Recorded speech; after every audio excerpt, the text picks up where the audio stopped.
If ever a bass player fit his group, it was Leon Wilkeson. And by that I mean his playing set in the music so well. I know when listening to a Skynyrd song, it's hard to take your attention away from those ripping guitars of Collins, Rossington, King, or Gaines, or the lyrics and vocals of Ronnie Van Zant.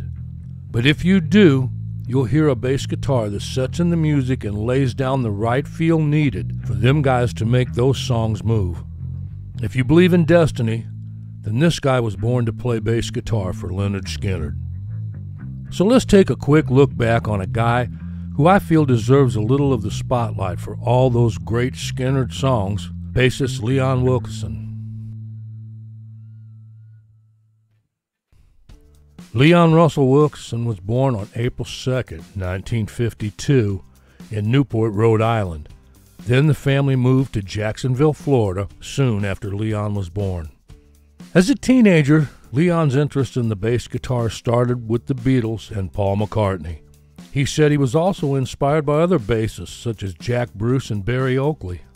One of Leon's first bands was the Collegiates, along with Donnie Van Zant, who was Ronnie's younger brother and would go on to become the lead vocalist of the group 38 Special. Leon would then join a group called the King James Version. By this time, Leon was becoming well known around the Jacksonville area as one of the better bass players. And when Lynyrd Skynyrd was in need of one, he was ready. At least playing-wise he was. But at that time, he didn't seem to have his heart in it, because when Al Kooper signed the band and things were starting to take off, Leon did just that and headed back to Jacksonville in his job at the Farm Best Dairy Ice Cream Factory. Why Leon backed out could be anybody's guess. There are a few different stories, but taking everything into consideration, I myself think he was a bit apprehensive and just wasn't ready to take that final step. The recordings that were done in Muscle Shoals and the time sure seemed right, but Leon got cold feet and stepped back. So now enter Ed King. Ed had crossed paths with the band a few times, and when Ronnie gave him a call, it wasn't to play guitar, but bass guitar. Ed says it was hard to fit in, as he didn't feel his bass playing fit in with their style of music. So he had an awkward time, as he put it. But once in, he took to the long, hot rehearsals at the famed Hell House. Also included in his initiation into the band, during his first week, he had to spend the nights at Hell House to keep anyone from stealing their equipment. He said it was hot and a bit noisy from all the alligators. Now, Ed King was a good bass player, but even he knew he didn't have the feel it took, and after the Pronounced album was recorded, the call went back out to Leon. Here's how he describes how he was asked to come back to the band. I left the band and they hired Ed King from Strawberry Alarm Clock to play bass, and my lifelong buddy Billy Powell they brought in on piano. Ed King also did some guitar overdubbing during Pronounced. After they finished the album, they found out I was back in Jacksonville working at the ice cream factory. The guys sent Billy and Bob Burns over to drag me over to where Ronnie was fishing. They told me they had finished the Pronounced album and that Ed King really did not want to be a bass player. He wanted to play guitar, and that they did not have the time to look around for another bass player. So they wondered if I'd oblige them and come back. I said, "When do we start practicing?" Ronnie said, "I'll see you at rehearsal tomorrow."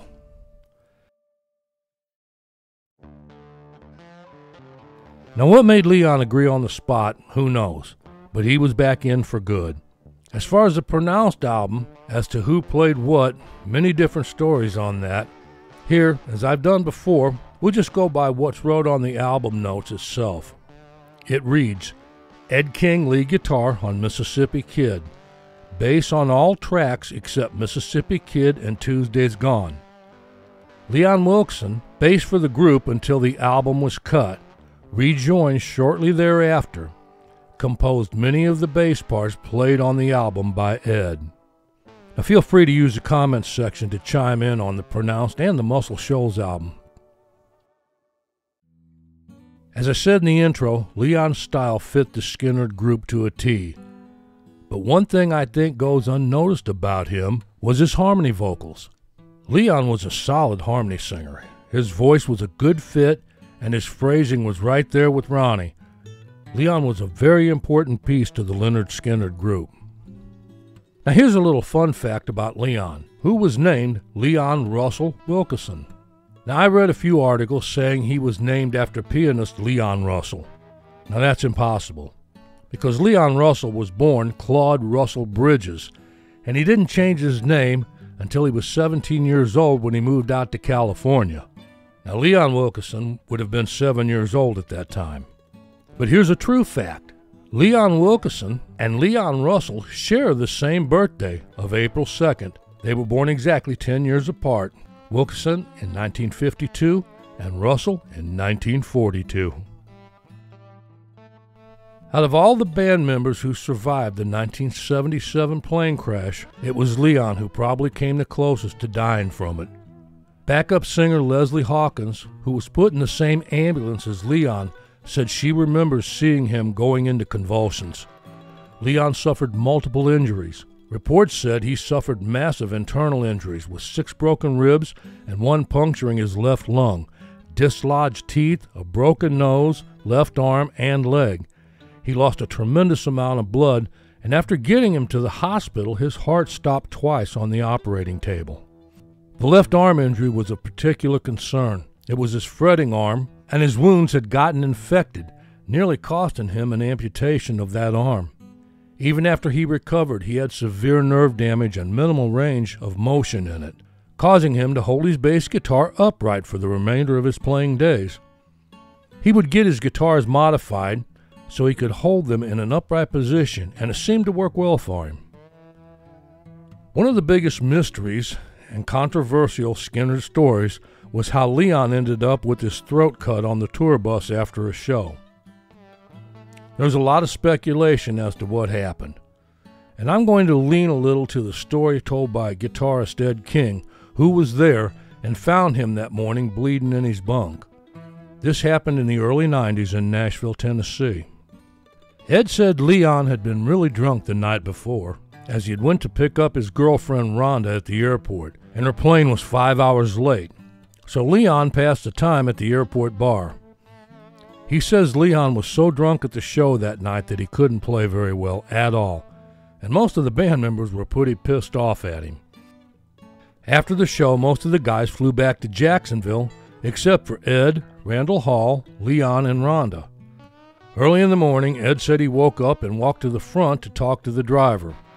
On the way back to the rear, he noticed Leon's arm dangling out of his bunk and some blood dripping from it. On further examination, Leon's throat had been cut and he was laying there in a pool of blood with Rhonda. They took him straight to the hospital and had him stitched up. Leon told Ed he'd stumbled and must have cut himself in the bus hallway.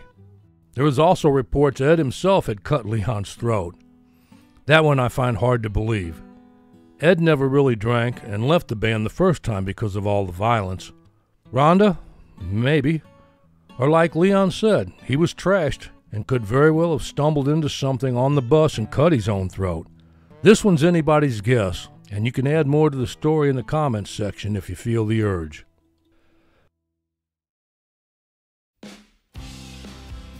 Leon was found dead in his hotel room in Florida, July 27, 2001. He was 49 years old. Many friends say he had been clean and sober for 18 months prior to his death. According to the autopsy report, Leon's death was accidental, and the official cause of death was listed as complications of emphysema associated with positional asphyxia. He also had severe cirrhosis of the liver. The report also stated that Leon was prescribed medication for insomnia, chronic pain, as well as anxiety. You can see here there was some pretty heavy medication found in him. And yes, there are still some saying he was murdered. The Mad Hatter of Southern rock was born to play bass for Lynyrd Skynyrd. Without him holding down that bottom end, the band would not have been the same. I rate Leon right up there with the likes of Barry Oakley and Phil Lesh. I've always thought that Leon was rock solid and always had tasteful lines and great tone. Feel free to leave your Leon thoughts and stories in the comments section. And as always, thanks for watching and supporting the channel.